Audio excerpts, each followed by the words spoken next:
Second book of Kings, chapters 13 and 14 today, and we're told at this point that we're 23 years into the reign of Joash on the Judah side, and King Jehu has now died and has been replaced by his son Jehoahaz. Quite hard. And it will probably not surprise you to hear that Jehoahaz is a bit of a punk, so God lets Hazael from Aram oppress the Israelites a bit more. It says that God feels sorry for them, so lets them off a little bit. But this is despite the fact that certainly on the non-Judah side, there's a lot of worshipping of fake gods and stuff going on. So it's not immediately clear why God would feel sorry for them. It doesn't seem to translate into anything great for them anyway, but I mean, perhaps a little bit less oppression from Aram. Because otherwise all it notes is that Jehoahaz dies and is succeeded by his son Jehoash. Couldn't make this up. And then, who's also a punk. And then Jehoash dies and then is succeeded by his son, who is just dispensed with trying to come up with new made-up names that sound a bit like our old kings' names jammed together, and just call this next one Jeroboam again. So we've had our Jeroboam II. We then rewind again a bit, so we've gone all the way to Jeroboam II, and we come back to Jehoash again. So we're talking the 11 tribes of Israel side, and it notes that Elisha is now an old man on his deathbed at this point and about to die, and Jehoash goes to see him.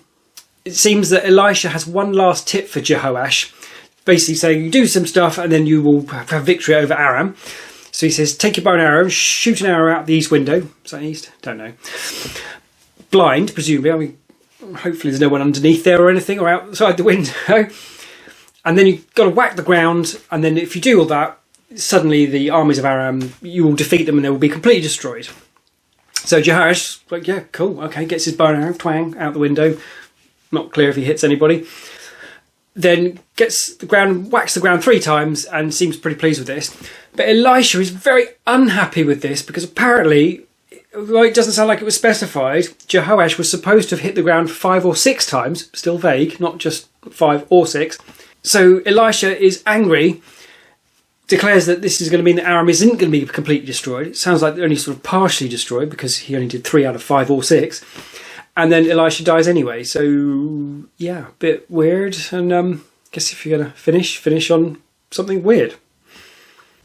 Sometime later, it's noted this odd bit where there are some Israelites burying a man who is dead, obviously. And it says some raiders come along, and in their haste to hide, presumably, they sort of chuck the body into a tomb, which turns out to be Elisha's. And where this dead body touches Elisha's body, which is also dead because it's in a tomb, the man who's chucked in there suddenly comes back to life. No more said about it, at this point at least, but apparently Elisha was so magic that even if you chuck a dead body on his dead body, it's going to miraculously come back to life. Yeah, not sure quite what to do with that, but never mind. We then have Hazael, the king of Aram, dies and is succeeded by another king who they don't seem to bother coming up with new names at all. Just call him Ben-Hadad like the last one. Is it one? Was there more than one Ben-Hadad before? I think there's maybe more than the second Ben-Hadad. And it notes that Jehoash of the 11 tribes of Israel seems to take advantage of this in order to recapture some of the Israelite towns and cities that they lost to Aram. I do hope no one's keeping track of this in order to work out if I'm getting any of this wrong. It seems there's such a long list. If you're not keeping up with it, then no one can pull me up on any mistakes I'm making in it. But it is very, very, very difficult to keep track of all this. Next, anyway, we have Joash, the king of Judah, dies and is succeeded by his son,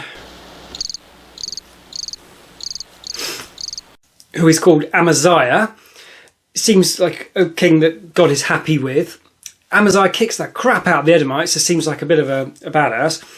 Then decides he's going to turn his attention to the other 11 tribes of Israel and basically declares war on them. Jehoash is king of the 11 tribes at this point and just comes back with no peace, man. Let's just be friends. It's all going to be groovy and all fine. Amaziah, however, doesn't like this at all. He says, no, we're still having a war. So war it is, but Jehoash kicks the crap out of Amaziah, even to the extent of managing to get to Jerusalem and knock down a big chunk of the walls of Jerusalem and stealing a load of stuff from the temple of the Lord, which is kind of odd given that God is the God of all of Israel, even if they are fractured, and yet Jehoash goes and trashes God's temple in order to nick his stuff. So I assume Israel the 11, has given up on God at this point. I guess that's kind of the theme.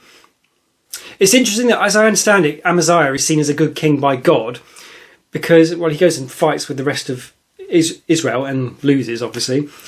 And then he's such a muppet that his own people actually end up killing him. So he's, in the end, succeeded by his own son, who is called Azariah. In the short version of that, anyway, we have a ton more kings, far more kings than is practical to keep up with. The ones in Judah seem to be generally good, and this is the line of David thing, so this seems to be God's favoured part, or so God's favoured lineage. And mostly on the 11 tribes seems to be bad. In terms of the interesting points to come out of that, we've again got this question of God seems absolutely determined to keep helping the Israelites no matter what happens. So we've got the 11 tribes all turning their back on that. The kings are basically all terrible, with few exceptions. They worship other gods, and yet God still takes pity on them and tries to help them. And it also raises the question of to what extent does God intervene? Because he's got this determination to have the line of David unbroken. And I guess Joash is a good illustration of this, in that his mother Athaliah kills all of her children so she can have the throne. And yet, by some miracle, Joash is saved so he can become king and keep that line going. I suppose the suggestion there is that God has intervened to protect Joash so this could be achieved. But it's not clear that that's the case at all. And I suppose not also clear in that, does God only intervene to steer his own agenda? And that in turn would raise the question of what's the point in prayer? If you pray for healing or something because you're dying, if it fits God's agenda, you're going to be saved because God wants this lineage, whatever it is. If it doesn't fit God's agenda, then presume he doesn't do anything. And I've gone to a tangent on this at some point. It's that idea of theism versus deism. And the practical power of prayer, I guess, will be another one. And I don't understand how that would work. But God's determining to keep this going surely implies intervention, but it's not obvious or clear intervention. The second interesting point is this dead guy. So we have yet another resurrection, but this one kind of sounds made up in the sense that it's completely out of context for anything else. It doesn't fit with the story anywhere else. It doesn't seem like the guy gets up and does anything, and presumably he has to die again at some point. And you almost think it's so short, it's almost like someone, I heard that when they were burying this guy, he touched the body and Elisha came back to life because Elisha was so magic. On top of that, I didn't realise there were so many resurrections in the Bible. I knew Lazarus and Jesus, spoilers. But we've had 3 now in the Old Testament. And I realise 3 is not a massive number if you're talking about sausages or something. But in terms of resurrections, 3 is an enormous number. I mean, it's 3 times bigger than 1, which would be an enormous number. So, I don't know. A little sceptical on that one. Not that I think it matters. But, just that one sort of stuck out a bit as didn't seem to have any context that made much sense. Anyway, onwards we shall go and find another 30 kings to try and wrap our heads around and see what we can do with that.